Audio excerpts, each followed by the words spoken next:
Hello, everyone. We're live. Thank you so much and welcome. This is our first session on Ask Us Anything. And thank you so much for joining me. We have collected questions from our followers via our newsletter. So I'll take a chance to ask you to subscribe to our newsletter. Our communications team makes a brilliant newsletter so you can have a sneak peek of the events that are coming. And we also collected questions over our social media. And we have gathered 4 of our team members at the NCS to answer your most pressing questions. So today we have 4 members of our team. I'm going to introduce them to you. And I'm welcoming Anna. She is the founder and CEO of the NCS. And she did a double degree PhD in nanomedicine between Spain and France, and then a postdoc at MIT. Following this, she moved into industry and worked at Moderna, and she is now a CMC leader at Sanofi in Boston, the US. Hello, Anna. Welcome. Hey. Then we have Barbara. Barbara is based in Portugal, and she has done a PhD in tissue engineering, and she's now a postdoc at Nova University in Lisbon. Hey, Barbara. Hi, everyone. Katarina has done a PhD in health sciences, and then she moved to New York City to do a postdoc at Mount Sinai. And Katarina has returned to her home country of Portugal, and she is now a EU Innovation Council project manager. Hello, Katarina. Hello.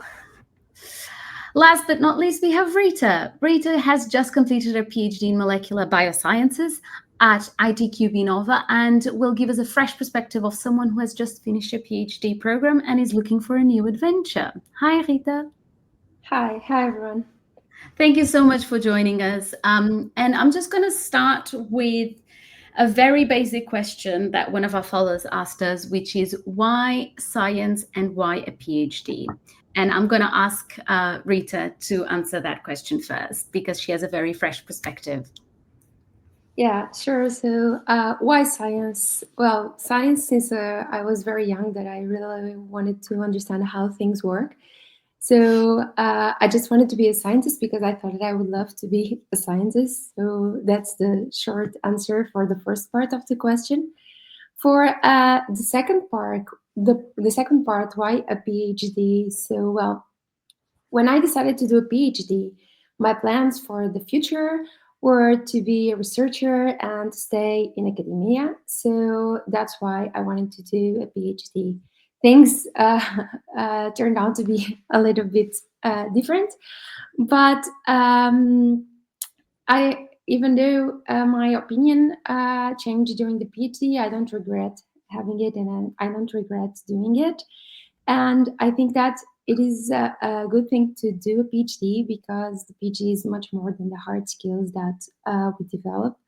It's much more about the soft skills. The journey is difficult, but it also taught us how to think properly, how to develop our critical thinking, our analytical thinking, problem solving, etc. So I think that taking a PhD is much more than the hard skills, especially about the soft skills, and it's mainly about personal growth. And this is my question for why a PhD, either in science or not. But I think a PhD is much more than just a PhD. It's about the journey. Thank you, Rita. I'll also ask Anna this question because she has a very seasoned perspective of why science and why to do a PhD. Anna. Yes, and thank you. It's good to see the perspective from Rita that just finishes her PhD, and I'm 9 years since I defended my thesis. And so in science, I'm a pharmacist by training. It's actually curious to see that in the US, in particular in Boston, there are not that many pharmacists that go to MIT to study cancer biology or drug delivery materials. They usually stay in the pharmacy university. So I was quite lucky to actually come to this environment as a pharmacist. And why a PhD? So when I finished my degree in pharmacy, I stayed for a year as a young researcher in the university in Portugal, and I found out that the conditions to do research were probably not the best. and that I did not want to stay in Portugal to do research like that.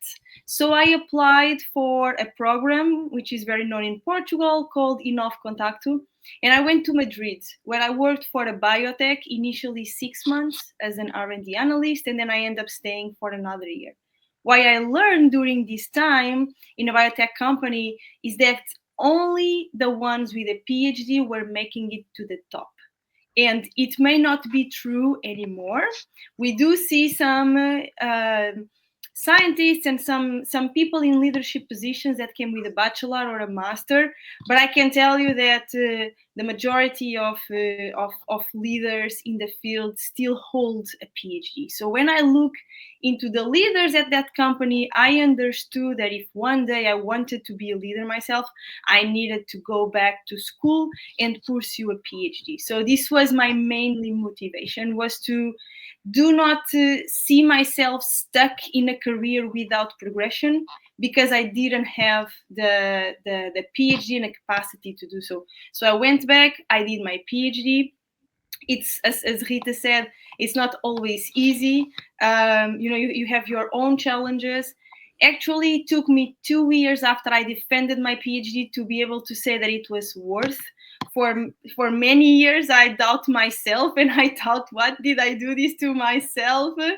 But then, when I start working at Moderna as a formulation scientist, and I started to oversee the potential, the capacities that I had, the many things I had learned in my PhD that were going to be so useful for my job, then I understood that yes, a PhD is worth.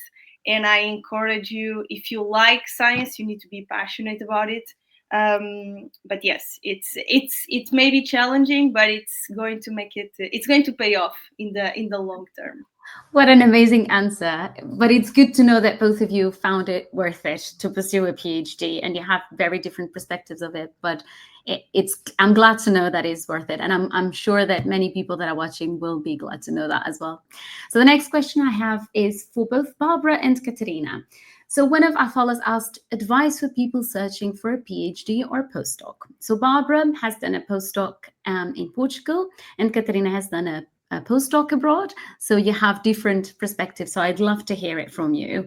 Barbara, you can start, please. Okay, so first of all, I think it is a great initiative, and put questions on the comments. It will be really important so we can answer your questions. So for a PhD, I think it is really important to find a lab that can secure funding. So as a PhD student, you want to go to the conferences, you want to go to meetings, and also do a lot of experimental studies. And this is only possible with money. So I think first of all, like you need to have a lab that have money. And for a postdoc, I have a different perspective. I think you need to search a PI and a group that have a good track record of publications, good science that you are related to. So it's a topic that you like. And another thing that is important is, if it's possible, have feedback from someone that already work in this lab.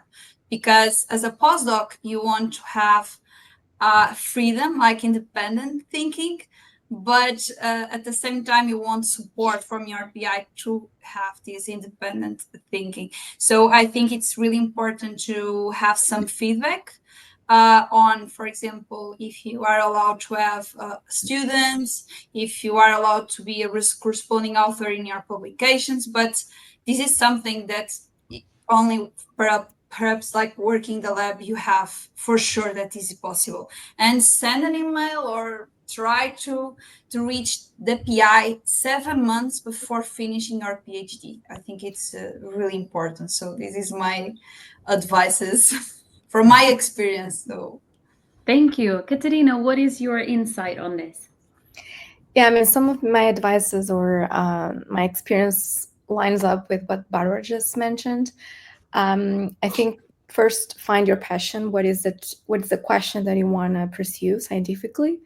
Of course, money, as Barbara suggested, is also quite important, because otherwise, if you don't have the money, if the lab doesn't have the grants for you to do your experiments, then it's going to be hard.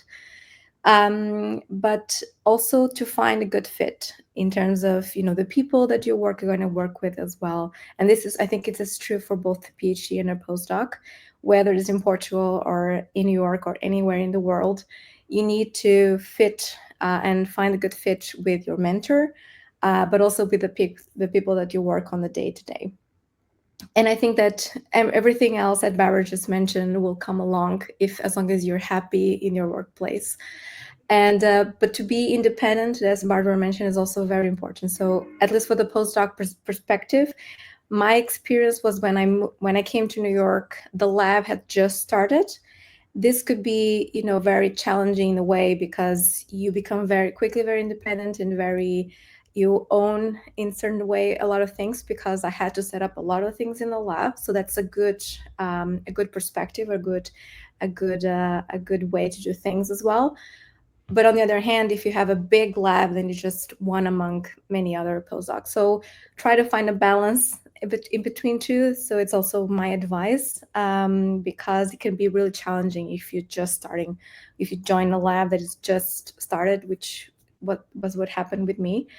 But yeah, overall, that's my advice for people Thank looking In for. the same line, do you both think that it would be okay for a PhD, a prospective PhD student or a prospective postdoc to contact PIs and get to know them before they apply for any position in their labs? Definitely get to know them, and as Barbara mentioned, do this in advance. That was my experience also. It's like I try to, I want to get the PhD done, and then I'll worry about the postdoc. But things still take some time. So if you can, as you're finishing, or if you're about to finish in a year or 6 months from now, try. I know it's hard, but try as much as you can. Go to conferences if you can, and that the prospect PI you want to join is going to be there. Try to go to that conference. Try to connect with them, but also to connect with the people that are in the lab. So if you know someone that works in that lab, also talk to them, because again, the people that you're going to work with is also very important. Yeah, that's a great tip. Thank you so much. And Okay, so Rita, maybe I can add something for course, the yes, please. postdocs that want to go into industry and not follow the normal academic route.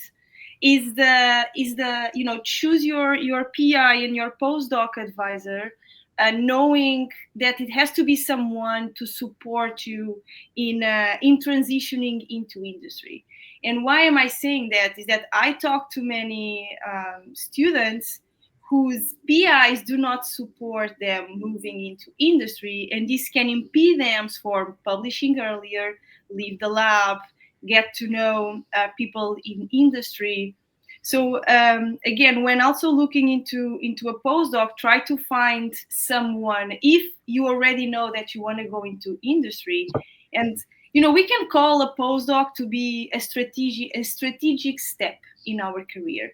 And I don't say that by making it to look bad. I wanted to also say this in this forum, because I know that sometimes we don't want to proceed the academic route, but a postdoc is the next step to give. Industry also asks us to be more experienced. It's very unlikely that we can come to the United States working as a scientist employee. We may need to come as a postdoc first. And so, postdoc can be a strategic step in our career, and that's fine. It's totally fine. The most important thing is to find a PI that then understands that, supports us, welcome us into the lab, knowing that we are going to bring value. But that value is always going to be temporary, because you're not going to stay there a lot. You're not intended to publish that much as someone that wants to stay in academic, but you are willing to still give your best to the lab every day and be welcomed by who you are and who you want to be. So that's my major advice. And I was always very lucky to have PIs that supported me. And I was never afraid, or I never hide my interest in moving into industry. And that was critical to make the move, because once an opportunity came up, they were the first ones encouraging me to apply to industry and to not stay, because that was not aligned with my future ambitions. That is a very interesting take on this. And I think it will align with the next question that we have from one of our followers. It is a bit long, but I'm going to unpack it. And I'd like to ask Rita to answer this, because I think, again, she just finished her PhD, so she has a very fresh perspective on this. So, what is your opinion about doing a PhD while not being so passionate about research, but rather doing it so you can enter the industry at a higher level?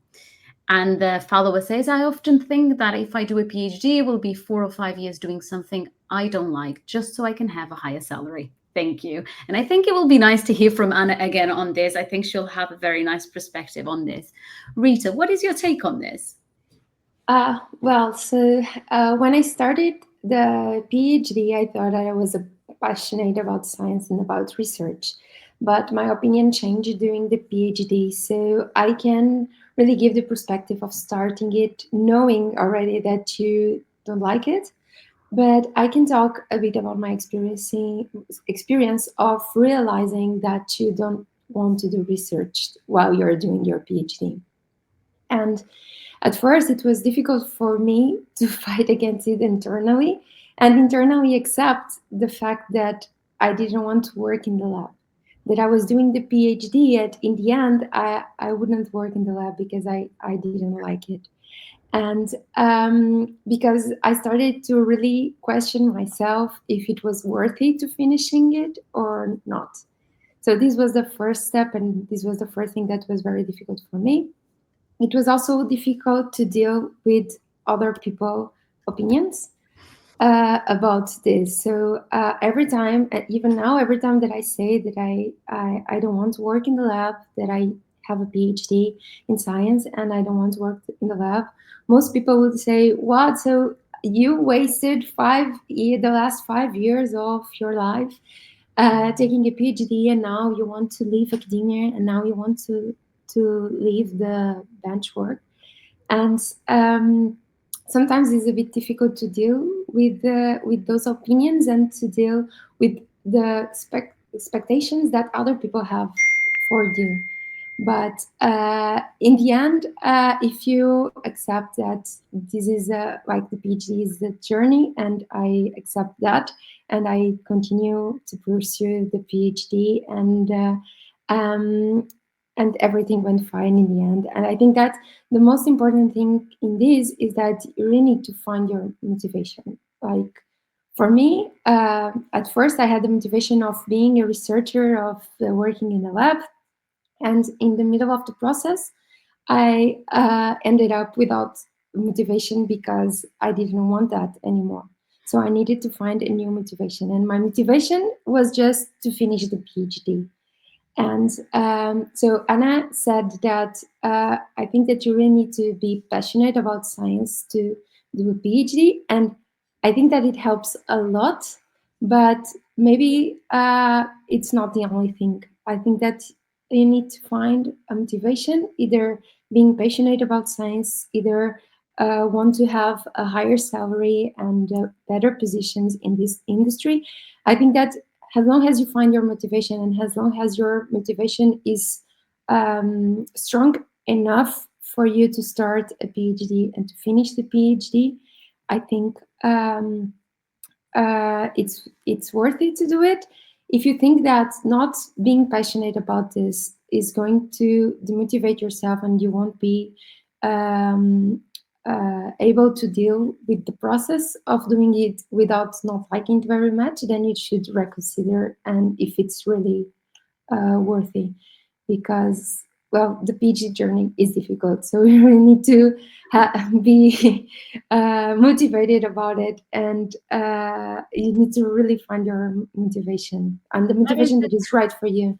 That is a great answer. So what you're saying is basically you have to look at the end goal. What is the motivation for the end goal? Either if you like science or if you just want to use it as a stepping stone to something else.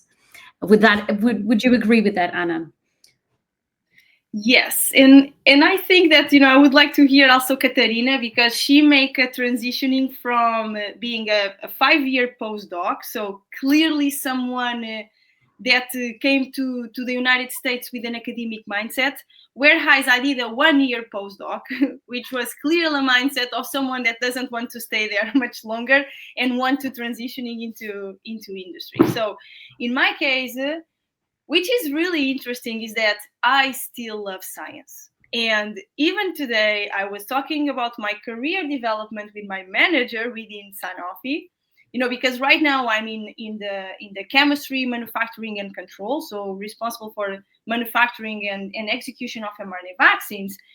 And I still love the science. So I don't know if I want to stay in the manufacturing, for the next 5 years, if I want to go back more to the scientific side, which still excites me. I love to talk about innovation. If I want to do something else that is still related with science in the strategy or external collaborations. So the good thing that I can tell is that with a PhD, you can pretty much do anything. Because you just start building additional skills and getting more experience as the years go by. So I talk about it many, many times, which is I end up my PhD also in a burnout. I was just working too much and trying to finish up my thesis and writing up. So the motivation there was I also just need to finish because I'm starting my postdoc in June and I defended in May. So I can see that.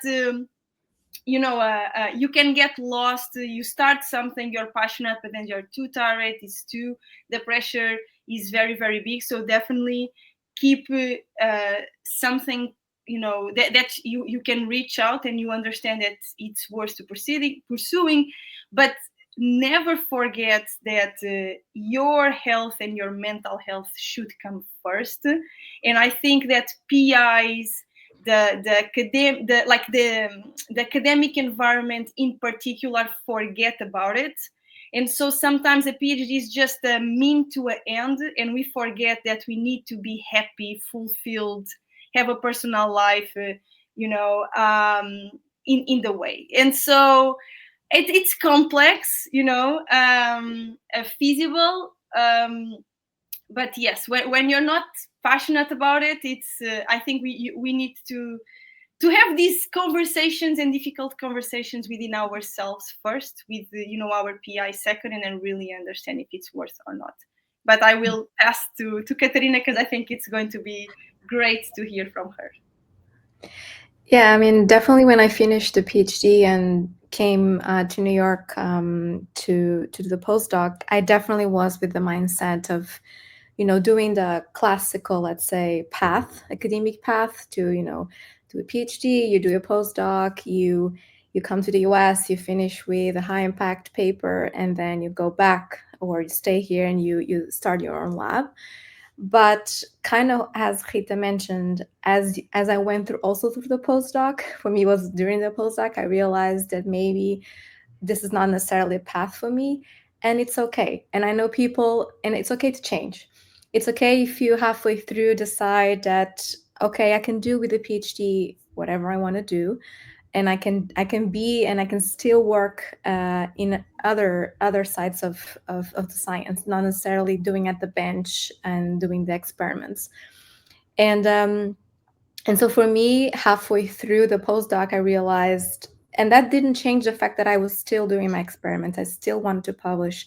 I still wanted to see, the outcome of my 5-year work, and I still did it. But I realized that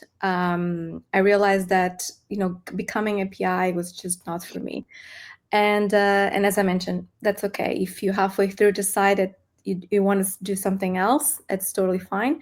For me, it became being more supporting side of things. I'm still engaged in science, but just from the side of getting the money, so which is still very important for the lab to run.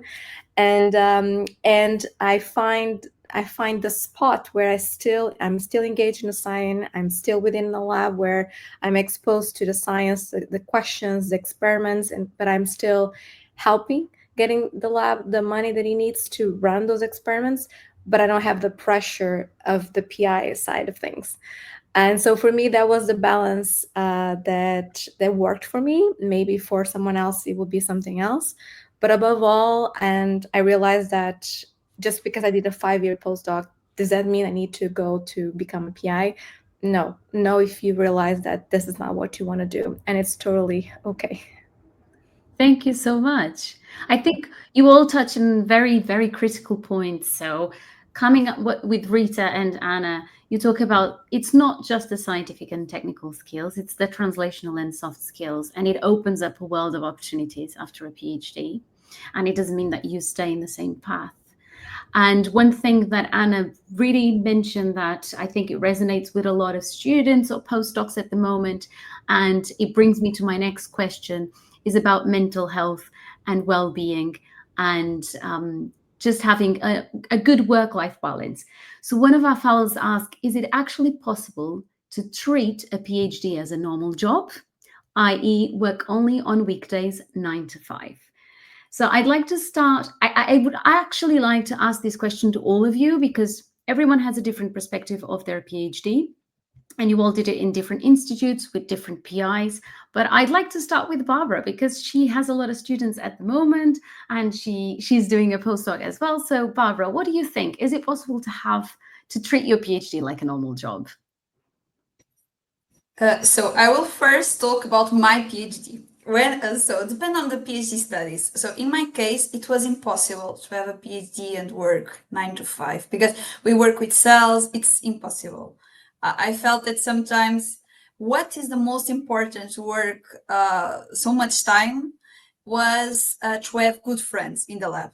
I think you need to have a sport in the lab. So I found 5 people that were in the same position as me, and we work together. So it was really nice to have them during the 4 years of the PhD. I think it makes all the difference. But now with my students, I am more relaxed. So I think now we are facing a new era. So we are talking a lot. We are talking about mental health pressures, and I always ask, "Are you okay?" The first question of the meeting: "Oh, how was your weekend? It was okay. How are you?" Only to check, like starting a conversation, like, "How are you?" And then I start with the scientific part. But I think so. If we have experiments to do, I don't have any. So I can say don't come to work because your time finishes at 5. So sometimes we need to work more, and we have in the lab that I have we have a different schedule. So if people can arrive at 10, they can arrive at 10 and then leave at 7. So they can easily understand her time points and the time that they need to pursue the experiments. Yeah. So it's rather flexible in your area, you would say it. Rita, what do you think about it? Is it how would you treat your PhD? Can you treat it as a normal job? Yeah, so well, first I want to say that the PhD is not a normal job, but it's a job. So you need it's more than a job, but it's also your job. So you need to really. It depends a lot on the essays, as Barbara said, on the essays, on the experiments that you do during your PhD. For me, most of the times it was possible to just work during the weekdays.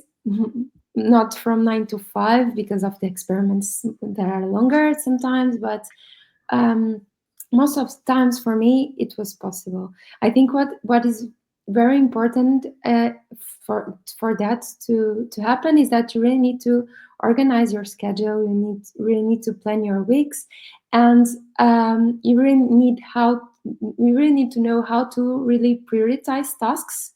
And I think that the most or one of the most important things for that to happen is that you need to know when to call it a day, because you can have 10 tasks to do it in one day, and then in the end you finish the 10 tasks, and then you have an 11th one, and it's like, oh, maybe I can do this very fast, but then the very fast turns out to be more 2 hours.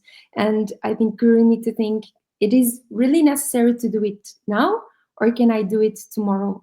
If I can do it tomorrow and I'm already tired, maybe it's better to leave it, to call it a day and leave it for tomorrow. I think it's about the balance of uh, wanting to get things done and knowing when to call it a day. And unpredictable things happen, so there will be a lot of days that you plan everything and in the end of the day it was a mess, you broke something, or something didn't work as you expected. But I mean, I think that happens in all of the jobs. It's not only about the scientific jobs. And so I think that in my case, I didn't work with mammal cells. So cells for me, it was quite easy to try, and unless I had really deadlines, very important deadlines. But in most of the times, for me, it was easy to keep it from Monday to Friday. I understand that people who work with mammal cells, it's different. But even if you work with mammal cells, maybe you can negotiate that with your mentor or with your supervisor, that if you have to go every Saturday to the lab, maybe you can have, I don't know, a morning or an afternoon during the week. Thank you. Katerina, what was your experience with that?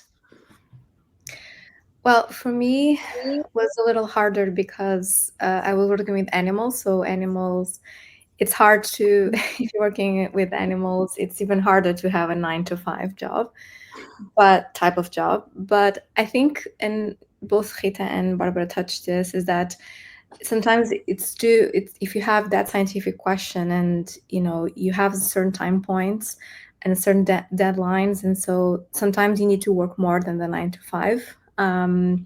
But on the other side, there's so much flexibility also with what we do, that we can easily, okay, I worked 12 hours straight the next day, so maybe this next day I'm gonna take it easy.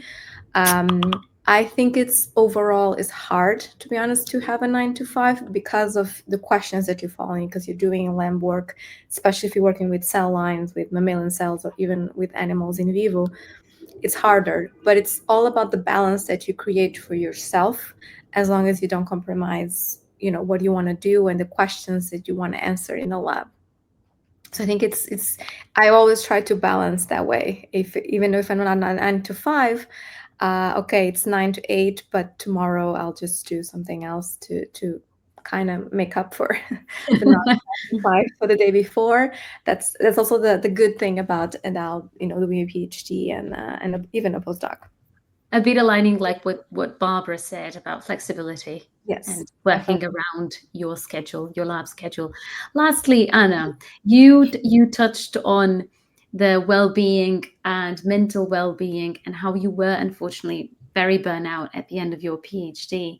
So what is your take on this? Can you treat it as a normal job? I definitely didn't treat you as a normal job.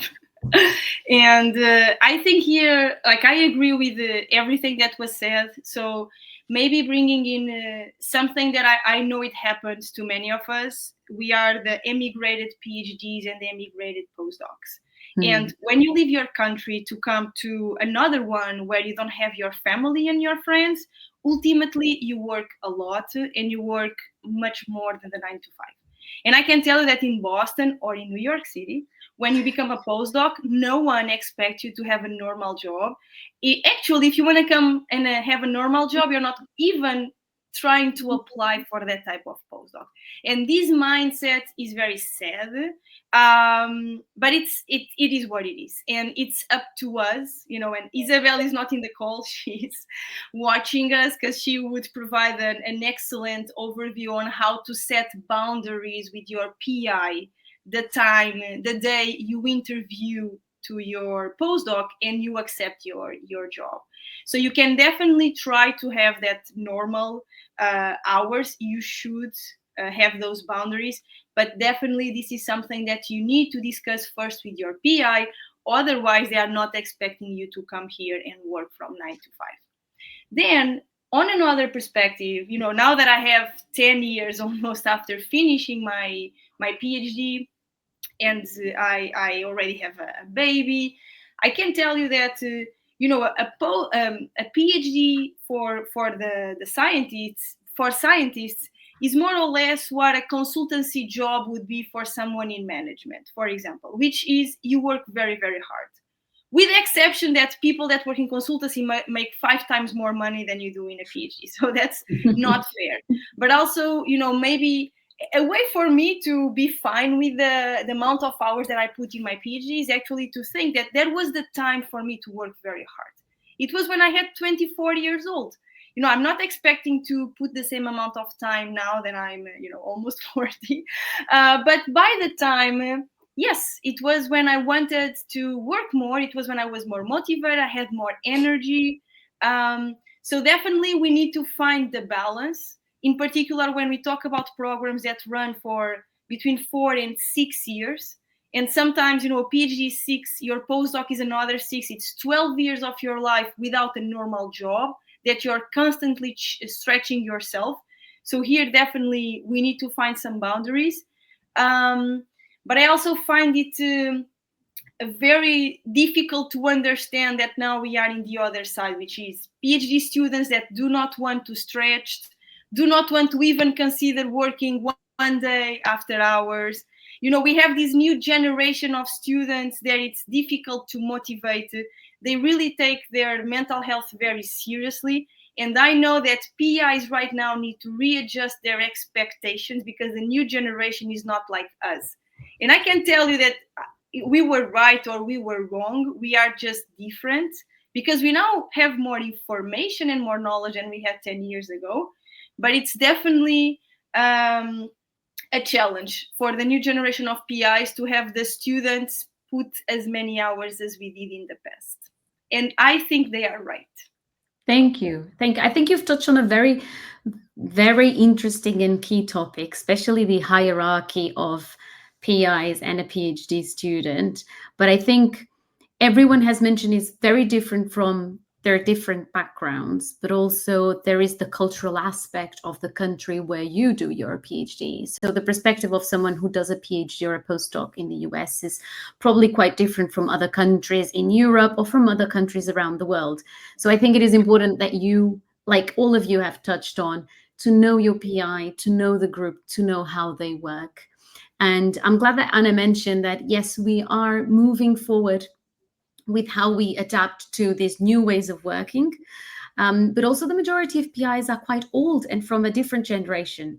So we also have to make them adapt to this new way of working and taking care of ourselves. So thank you so much. The next question I have is also for Anna.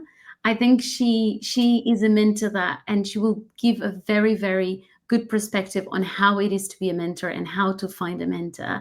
And our follower asked, when is the right time to find a mentor? Is it in your first year of your PhD?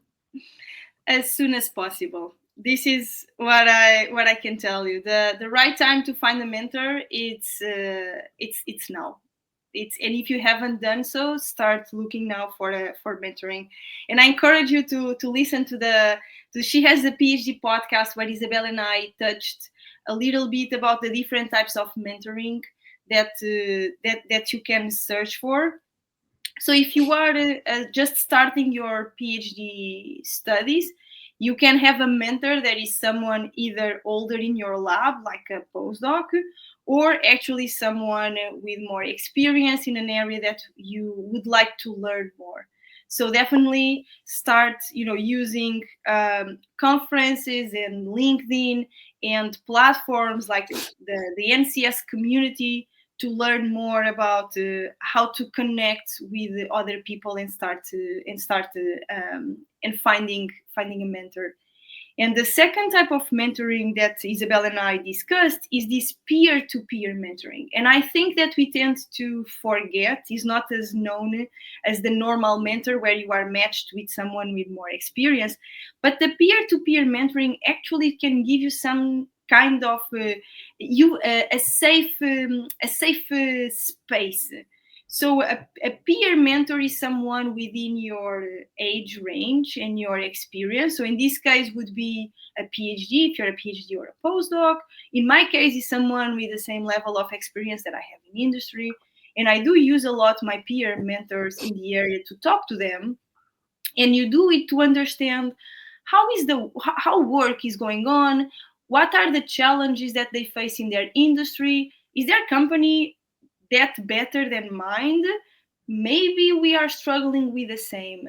If we want to give the same steps, so let's say that you're a PhD student and you don't know if you want to go into industry or if you want to stay in academia, or even being a project manager, a grant writer, or an editor, you can talk to other colleagues and start broaden your network by giving this first step. And also the importance of this peer mentoring is that by getting to know each other better, we can also understand that we are not alone in this type of questions, and others can actually provide input and share their thoughts, their fears, that experience with us, and then we start building together.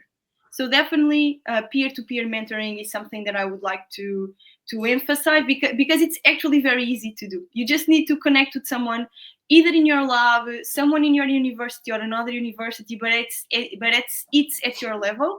And that person is going to probably tell you, oh, but I met this person that can probably talk to you, or have you heard about this program, or I'm thinking about doing an internship here, or I heard about the grant there. So really, it's all about connections and network. And as soon as you start doing it, the better it is going to be for your future. Thank you, Anna. I have a question for Katerina now. How do you know if a potential PhD supervisor respects your work-life balance? I think you've touched a little bit on that already, but what would you say it's the key feature to look when you're looking for a PhD supervisor? Yeah, I mean, I think this is true for either PhD or a postdoc. But Anna touched a little on Isabel thoughts about this, and it kind of is in line of my answer. Is you set up you have to set up your own boundaries. Of course, during even if you want to really look for that PI and work with that PI because of the scientific question, the lab, or whatever is that it's driven you to work with that person. I think during the interview processing, and as you're like reaching out to that person, and reaching out with others that work in that lab, it's really important to see and get the vibe of it. I think during that process, you really know how respectful or not that person is going to be in terms of your work-life balance. But most importantly, you need to set up your own boundaries. And everyone else needs to then follow along and acknowledge those. So I think it also comes from you, not just from the potential supervisor as well. Great, thank you. I've just noticed that we have 15 minutes left and we have so many questions that our followers asked us. So I've noticed that on our comments, we have a lot of questions about transitioning. So I will try and ask Anna and both Katerina to answer some of these questions, because I think our followers are really interested in them. So some of the questions that we got were, what do you do when you're not sure about moving into industry or staying in academia after a PhD? And how do you prepare a curriculum or a CV when you want to change areas? And how to make these move? So I'm going to start with Anna, if Anna, you would like to answer this. Yes, thank you for the question. I receive a lot this question, in particular because I did the transitioning so early, and to me the first answer is have a plan.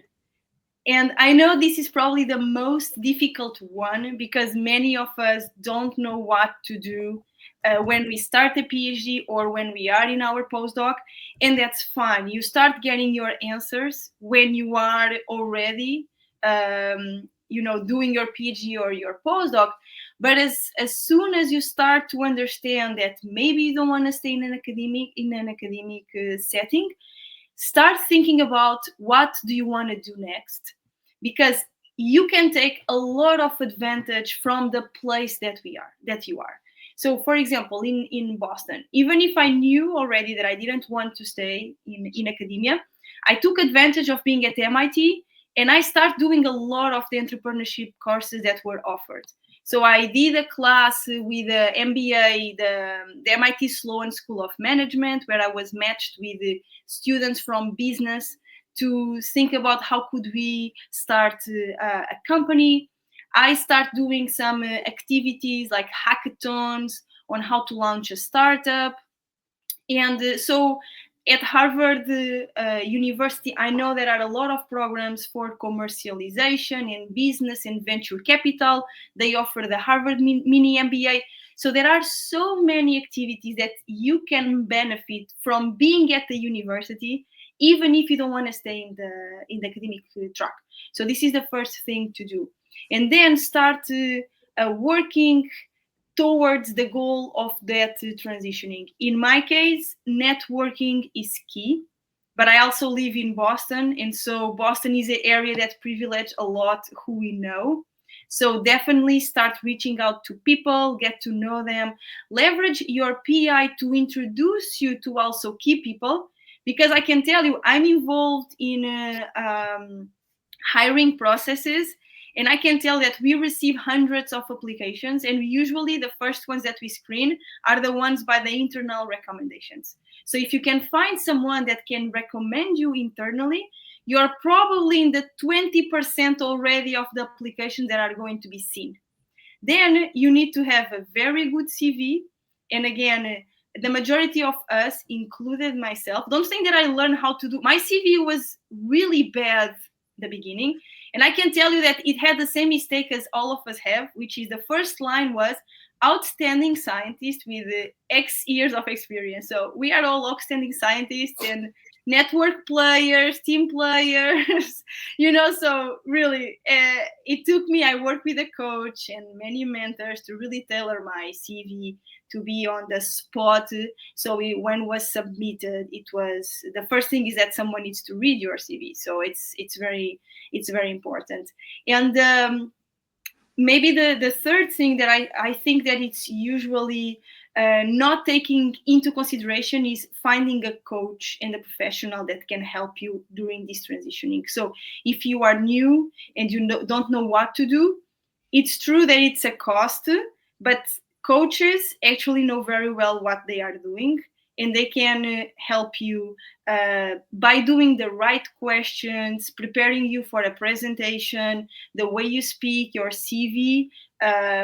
For me, it's critical that if you, after 6 months, and if you see that no one is calling me for an interview, maybe you really need to work with a professional to help you tailor your CV and your approach, because you're probably doing something off that can be rapidly improved by working with someone that knows the market.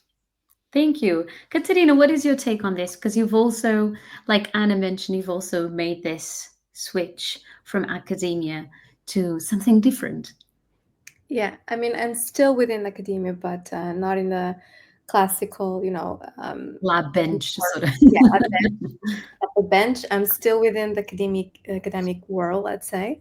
But for me, and Anna touched on one of those aspects, I took advantage of what at that moment when I was in New York doing my postdoc, and what Mount Sinai offered in terms of classes and workshops, and so everything that was like outside of the box and outside of the traditional path, I try to take advantage of those. And you should look for those. And nowadays there's so many things online that you can also do, and not necessarily in person, and if the university necessarily doesn't offer. And so I tried as much. I did medical communication courses, writing, that those are still skills that you acquire as you're doing your PhD and your postdoc, for sure. But if you want to evolve a little more, and if you want to tailor more your path, I found those very useful for me. And tailor your CV. That's also very important, as Anna mentioned. It's really different if you're applying for a postdoc than if you're applying for a scientist's position in industry. It's totally different. And there are also a lot of ways that also you can tailor your CV. Do find those workshops that also exist, and this is really crucial when you're applying for whatever transition of job you want to do after your PhD or your postdoc. Okay, I'll keep with you, Katerina. One of the questions that we have was, when looking for a postdoc opportunity, are we restricted to the research fields of our PhD? I don't necessarily think you have to be that restricted. Of course, if you do a PhD in apples and then you want to do in potatoes or something, maybe it's totally different. But I mean, for me, I try to stay within the same research field, in the neuroscience field, and in behavior and in Alzheimer's disease. It was my focus.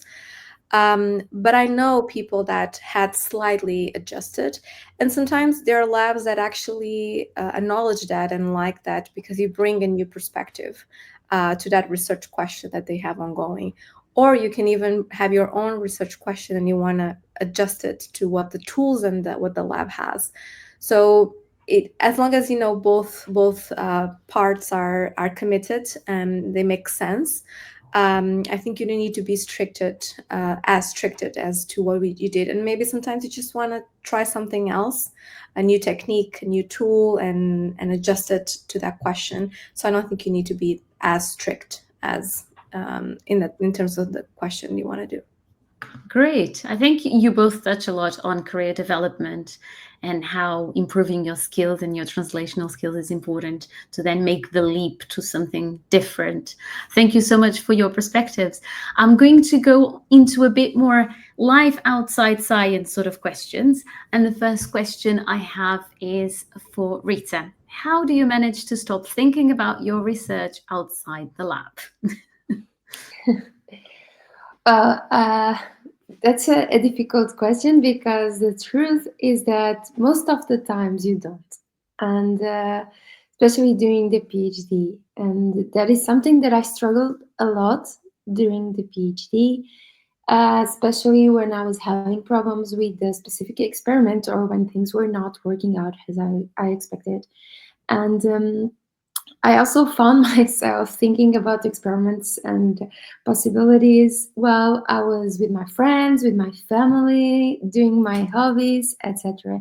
And I don't know if I have an answer on how to avoid this, because I couldn't do it myself. But I think that in the end, I just stopped feeling bad about it, and I just accepted that it would happen from time to time. And the PhD is about having your own project, and that also means that you are the main responsible for what happens, or one of the main responsible. So if you're having a problem, of course you ask for help to your supervisor, your colleagues, etc. But in the end, is your problem, and you need to find a solution with help or without help. You need to find a solution for that. And so I think that it's normal that when things don't work as expected, that you think about it for days until you have a question to an answer to that problem. So I mean, I don't have an answer to that, Your because for answer. me it was also difficult. I'll also have another question for you. And we know that is ingrained in, especially within scientists, the imposter syndrome. If you haven't heard our podcast, we have a podcast episode on that. So please go and listen to it. So I'd like to ask you, Rita, how do you deal with the pressure or anxiety of not knowing enough, or thinking, or even perceiving that you do not know enough while doing a PhD? Yes, I also suffered a lot from that during the PhD. Um, well, again, I'm not sure if I have a straight answer to this, but one thing that really helped me, and that Anna already talked about, and Katrina, I think, is about the talk with your colleagues, talk with your PhD colleagues. That helped me a lot to understand that I was not the only one that I was feeling like that. And that was the first thing that I felt like it was helping me a lot. So I was not the only one that was feeling like that. The second thing that also helped me, it was to talk with my colleagues, my from my lab, that already had their PhDs, and to understand if the pressure that I was putting in myself and the anxiety that I was having was worthy or not. I mean, if what I knew by my PhD stage it was enough, or the amount of results that I had, were they enough, or do I really needed to put more effort in something specific? And most of the times that helped me a lot, having feedback from people that have the PhD and are working in the same thing that I am working. And more than this, I think it was important for me to understand and accept that I didn't know everything and I would never know everything, and that not knowing everything will give you the space that you need to have to learn for people that know different things or more things than what than you. And I think that once we accept that, the pressure gets better. But in the end of the day, if you feel like you're very anxious about that, and that is very affecting your daily life, that is really affecting your daily life, maybe you can ask for help, or you can try to find some professional that is specialized in this, and that can help you. Because I think that, I mean, during the PhD, a lot of things are happening. It's full of up and downs, and I know that when you're down, you're really down, and sometimes you need someone to give you the help that you need. Thank you so much, Rita. And I think you've touched on something very important. Um, if you're down, you're really down, and you need a hand to pull you up. So don't be afraid to ask for help. We all have something to learn, and we all have something to teach. So yeah, don't be afraid to ask for help when you need it. And I'm guessing that we have a lot of students listening to us and seeing us. So I think that was a very good advice from you. The next question I have is for Barbara. One of our followers asked, "Is it worth to put your life on hold for your career?" I think this is a very vague question, but I'm guessing that our follower wants to know if doing a PhD as a stepping stone is putting your life on hold in that regard until you get to where you want to be. So I took a PhD when I was 20, in my 20 years old, so it's completely different from a person that, so as Anna said, so I didn't have so much personal life. I didn't have a kid, I didn't have my husband here in Portugal, so it was a completely different mindset. So I don't think that I put my life on hold. I only took the PhD that gave me a step forward for what I want, so I didn't think about this. But on your career, now that I am a mom, I changed my mindset. So it's completely different now. The idea that I have for work and the hours that I need to work, because I need to balance for personal life, housing, the kid, another one that is coming. So I'm feeling that sometimes it's really hard to put everything in place as I thought that I want to be. So it's a completely different feeling now. But I don't think that your life, if you think that you need to put some boundaries, you need to know what that time it's important for you. I think it's really important to know you, what you want. If you don't want that, don't go to that direction. You don't need to put yourself in a toxic environment to get a PhD. You don't need to put yourself in a postdoc with a PI that don't respect you. I think you need to have your balance, in these kind of features and settings. Thank you so much. Well, unfortunately, we're coming to an end. It's Can I almost just add something here? Yes, Because I yes, think, yeah, I yes. know that it's going to be like we are almost on time. I just think like this question is so important, and I know that we have, and I love your answer, Barbara. I think you're really right. And we have so many Portuguese I know, like following the NCS and here, and we are a country where we put our life on hold before our career, regardless of our area of work.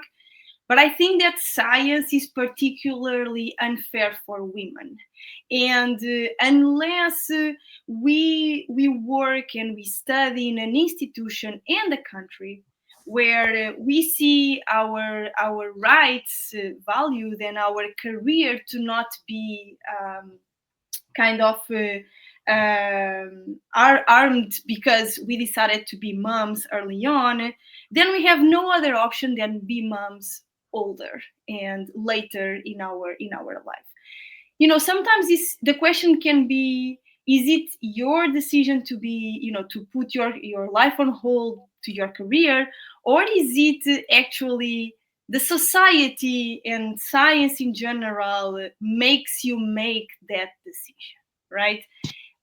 In my case, and the experience that I have in the US, again, by being an immigrated, where I don't have my family here, I can be very honest with you. You came to Boston as a postdoc, you don't make enough to be well. If you come like a single, and or if you come with someone that it's a postdoc like you. I mean, you can be a mom, surely, but it's extremely difficult in terms financially and the support you may get from your PI, because you're not supposed to come here to get pregnant. And I think like this is really a mindset that is not very well addressed. So again, choose wisely with who are you going to work if you plan to come here and then have a family, and of course all the financial implications that this has in the country. On the other hand, many women decide to go to industry when they wanted to become moms, and then the industry come and say, oh, but you just started your role and now you become pregnant. Yeah, because now I have a safe job, I have a good salary, and I know that I can finally, kind of put my career on hold and then focus on my life. But I also think that it may not be fair to ask the question in this way, and maybe it's our responsibility as scientists and leaders and moms to say, you're not putting on hold anything. You're making a decision to yourself. Either it is when you're 30, 35, or 40 years old. If you want to become a mom, you become a mom. And then the industry, the organization where you work, the institution that you work needs to respect that and needs to help you, that by the time you're going to be away from work, which is usually 6 months, between 5, it's not the end of the world, come on, it's 5 or 6 months, to then give you all the support they can, because when you come back to work, you are going to need their hands to be able to ramp up again and continue your career and your progression. And it's not going to be harnessed, I think this is the word, just because you're a mom. I feel like now that I'm a mom and I work in a company that it's so good for women and so good for parents, that I understand that you will only put your career on hold if the place where you work doesn't support you. So really choose wise and make sure that when you become a mom, you're not putting your career on hold. You're actually could be the opposite. You could do really good for your company by combining all of these different experiences. So maybe finishing in a good note. Yeah, thank you so much. Thank you so much for that perspective. And you touched on something essential, which is, unfortunately, it's still institutionalized, the inequality and disparity between genders in industry, in academia, in a lot of the workforce, basically. So I think companies still have a long way to go. There was some progress done already, but they still have a long way to go. Thank you so much. We are 3 minutes past 8. I'd like to thank everyone that joined us today and thank our guests. They were amazing. Thank you for answering our questions. We still have a lot of unanswered questions. Our followers were really interested to know way more things. So Anna put it in the chat, but we are going to try and answer your questions via our newsletter. If there are any things that you would like us to answer, please get in touch with us. Please network, join the career paths, join the events. We have so many things to offer, but please subscribe to the newsletter because there's always sneak peeks in there of the things that are up and coming. Listen to our podcast, subscribe and follow us on social media. And thank you so much for joining us. And thank you to all of you Thank you very much. Thank you so much. Bye. Bye. Thank you so much. It was Bye. great. Thank you so much.